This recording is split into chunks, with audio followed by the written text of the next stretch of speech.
अस्सलाम वालेकुम स्टूडेंट्स। आज हम वेक्टर एनालिसिस स्टार्ट करेंगे।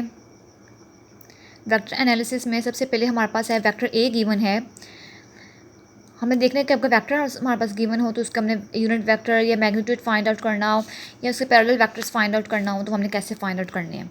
सबसे पहले हमारे पास वेक्टर ए गिवन है, हमने उसका यूनिट वेक्टर फाइंड आउट करना है। तो यूनिट वेक्टर क्या होगा, यूनिट वेक्टर का क्या फॉर्मूला है। हमारे पास वेक्टर ए जो गिवन है वो है 5i - 3j + 5k। हमने यूनिट वेक्टर फाइंड करना है। यूनिट वेक्टर फाइंड करने का फॉर्मूला है a/a मैग्नीट्यूड, ए वेक्टर ओवर ए वेक्टर का मैग्नीट्यूड। अब वेक्टर का मैग्नीट्यूड हम कैसे फाइंड आउट करते हैं, ith कंपोनेंट का स्क्वायर, ith कंपोनेंट का जो कॉफिशिएंट है उसका स्क्वायर, j कंपोनेंट का जो कॉफिशिएंट है उसका स्क्वायर और k कंपोनेंट का जो कॉफिशिएंट है उसका स्क्वायर। उन सबका स्क्वायर लेके ऐड कर दे और उसका स्क्वायर रूट फाइंड आउट कर लें तो ये हमारा मैग्नीट्यूड हो जाएगा। हमने यूनिट वेक्टर फाइंड आउट करना है। यूनिट वेक्टर का क्या फॉर्मूला है, वेक्टर ओवर वेक्टर का मैग्नीट्यूड। वेक्टर हमने फाइंड आउट, वेक्टर वापस गिवन है 5i - 3j + 5k, वो पुट करेंगे हम। और नीचे उसका मैग्नीट्यूड का जो फॉर्मूला है ith कंपोनेंट के कॉफिशिएंट का स्क्वायर, j कंपोनेंट के कॉफिशिएंट का स्क्वायर, k कंपोनेंट के कॉफिशिएंट का स्क्वायर और स्क्वायर रूट ले लेंगे। अब हमें वेक्टर फाइंड करना है। इन सबको हम स्क्वायर्स लेके ऐड कर दें, हमारे पास आ जाएगा, ये आ रहा है 25, 9, 25, इन सबको ऐड कीजिए, हमारे पास आ रहा है स्क्वायर रूट 59। अब हमने फाइंड करना है यूनिट वेक्टर, तो वो क्या होगा, अगर मैं इसके स्क्वायर रूट 59 सभी से डिवाइड हो रहा है तो हम इसको अलग अलग डिवाइड कर देंगे। 5/59,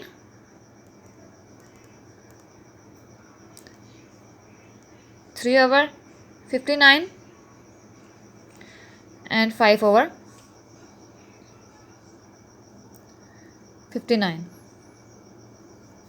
तो ये जो हमारे पास वेक्टर आया है ये हमारा यूनिट वेक्टर है, ये हमें फाइंड आउट करना था। यूनिट वेक्टर हमने कैसे फाइंड करना है, यूनिट वेक्टर का क्या फॉर्मूला है, वेक्टर ओवर वेक्टर का मैग्नीट्यूड।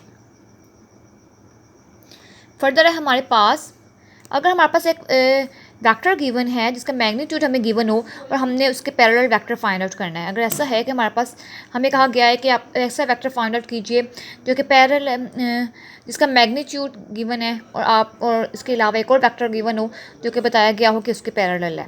फॉर एग्जाम्पल अगर देखिए हमारे पास कह रहे हैं कि वेक्टर हमने फाइंड करना है vector whose magnitude is 10 and is parallel to 8i + 6j। इस वेक्टर के पैरेलल है वो और उसका अपना मैग्नीट्यूड जो है वो 10 है। इस केस में हमने क्या करना है, जो हमारा वेक्टर गिवन है हमने उसका पहले फाइंड आउट करना है यूनिट वेक्टर। ठीक है, मेरे पास वेक्टर था 8i + 6j, मैंने इसका नाम रख लिया ए वेक्टर ए। अब हम क्या करेंगे, इसका यूनिट वेक्टर फाइंड करेंगे। यूनिट वेक्टर कैसे फाइंड करेंगे, जैसे अभी हमने ऊपर फाइंड किया है ith वेक्टर ओवर वेक्टर का मैग्नीट्यूड। मैग्नीट्यूड कैसे फाइंड करना है, ith कंपोनेंट के साथ कॉफिशिएंट क्या है 8, उसका स्क्वायर, j कंपोनेंट के साथ कॉफिशिएंट क्या है 6, उसका स्क्वायर। स्क्वायर्स को ऐड कर लीजिए, 100 आ रहा है। देन स्क्वायर तो हमारे पास 10 आता है। अब 10 को 8 से भी हम डिवाइड कर देंगे और 10 को हम 6 से भी डिवाइड कर देंगे अलग अलग। हमें फाइंड आउट करना है वेक्टर जिसका मैग्नीट्यूड 10 है और इसके वेक्टर के वो पैरेलल है। तो हम if b is the required vector, अगर हम कहें कि जो हमने वेक्टर फाइंड करना है ना वो हमारा बी वेक्टर ही है, तो वो कैसे हम फाइंड करेंगे, if b is the required vector then b क्या होगा, जो उसका मैग्नीट्यूड गिवन है उसको हम जो ए वेक्टर का यूनिट वेक्टर है ना उससे मल्टीप्लाई करवा देंगे। जो हमारे पास वेक्टर ए था उसका हमने यूनिट वेक्टर फाइंड आउट किया पहले, जो कि हमारे पास आ गया 8i + 6j/10। इसको हम मल्टीप्लाई करवा देंगे जो हमारे पास वेक्टर है उसके मैग्नीट्यूड से। इसे हमने मल्टीप्लाई करवाया तो हमारे पास आ गया 8i + 6j। ठीक है, ये हमारा रिक्वायर्ड वेक्टर हो गया जो कि हमने फाइंड करना था। इसका मैग्नीट्यूड है 10 और ये पैरेलल है वेक्टर 8i + 6j के, ये हमें फाइंड आउट करना था। नेक्स्ट देखिए, अगर ऐसा हो हमारे पास पॉइंट्स गिवन हैं A B C, हमारे पास पॉइंट्स गिवन और उन्होंने हमें वेक्टर फाइंड आउट करने के लिए कहा हो कि हम वेक्टर फाइंड करें, तो हम वेक्टर कैसे फाइंड आउट करेंगे। पॉइंट्स है हमारे पास 1 2 -1, एक हमारे पास पॉइंट A है और देन सेकंड पॉइंट हमारे पास B है -3 1 2 से, और थर्ड है C पॉइंट है।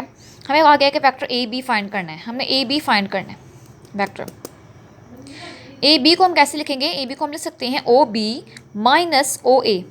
ठीक है, ओरिजिन सेम अगर मैं लूँ ना तो इसको, तो ओ बी माइनस ओ ए, और ओ बी की जगह में जो बी का जो होगा पॉइंट वो पुट कर देना है, माइनस ओ ए की जगह मैंने ओ का जो पॉइंट है वो पुट कर देना है। आयत वाले में से आयत वाले को माइनस करना है, जे वाले में से जे वाले को माइनस करना है, के वाले में से के वाले कंपोनेंट को माइनस करना है। प्लस माइनस करके हमारे पास आ रहा है -4 -1 3। अगर इसको मैंने वेक्टर के फॉर्म में लिखना हो तो क्या होगा, -4i -1j +3k। ठीक है, तो ये जो रिक्वायर्ड है ये हमारा वेक्टर फॉर्म आ जाएगी। और अगर हमारे पास ये हमने क्या दिखा है कि अगर हमारे पास पॉइंट्स गिवन है और हमने वेक्टर फाइंड आउट करना है तो हमने इस मेथड से वेक्टर जो है वो फाइंड आउट करना है। अब ये जो रिक्वायर्ड है, ये जो हमारा आया है आंसर -4i +1j +3k, ये हमारा वेक्टर है, वेक्टर को रिप्रेजेंट कर रहा है।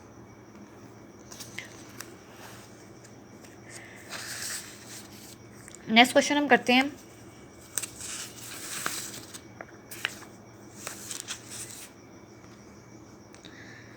क्वेश्चन नंबर 6 है हमारे पास R1 गिवन है एक वेक्टर, R2 एक वेक्टर गिवन है और R3 एक वेक्टर गिवन है। हमारे पास 3 वेक्टर्स हैं, एक R1 जिसके further components i j k में है, R2 वेक्टर है i j k में गिवन है वो, R3 एक वेक्टर है, R4 एक वेक्टर है। हमारे पास 4 वेक्टर्स गिवन है और हमें कह रहे हैं कि फाइंड कीजिए स्केलर्स A B C जो हैं वो वेक्टर्स नहीं है, वो स्केलर्स हैं।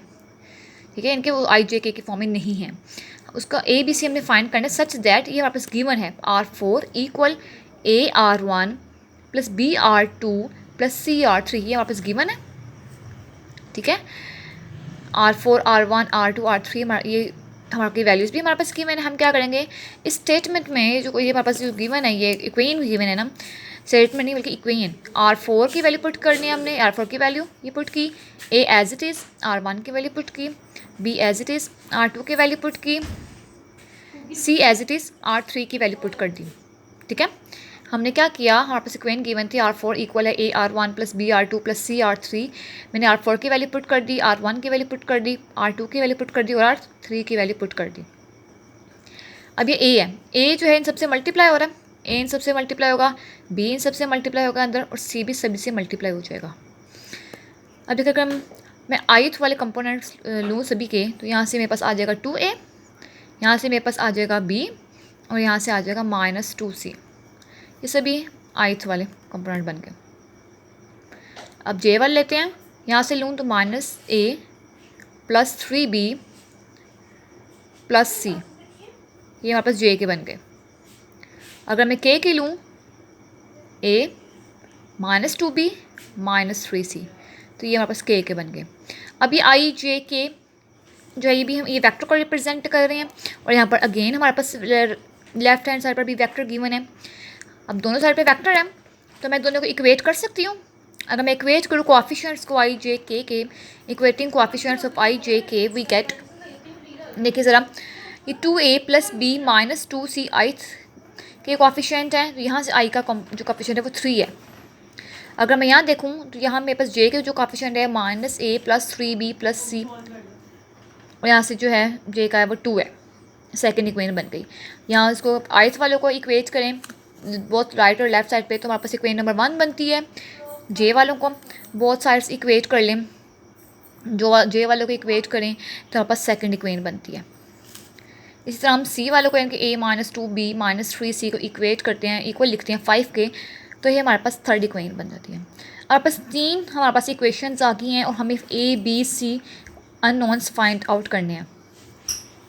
पहले हम क्या करते हैं, देखिए यहाँ पर 2A है और यहाँ मुझे, अगर मैं यहाँ पर 2A बना लूँ तो मैं दोनों इक्वेशन को सॉल्व करके कोई एक वैल्यू फाइंड कर सकती हूँ। तो मैंने क्या किया, सेकंड इक्वेशन जो है, देखिए सेकंड इक्वेशन है, इसको 2 से मल्टीप्लाई किया।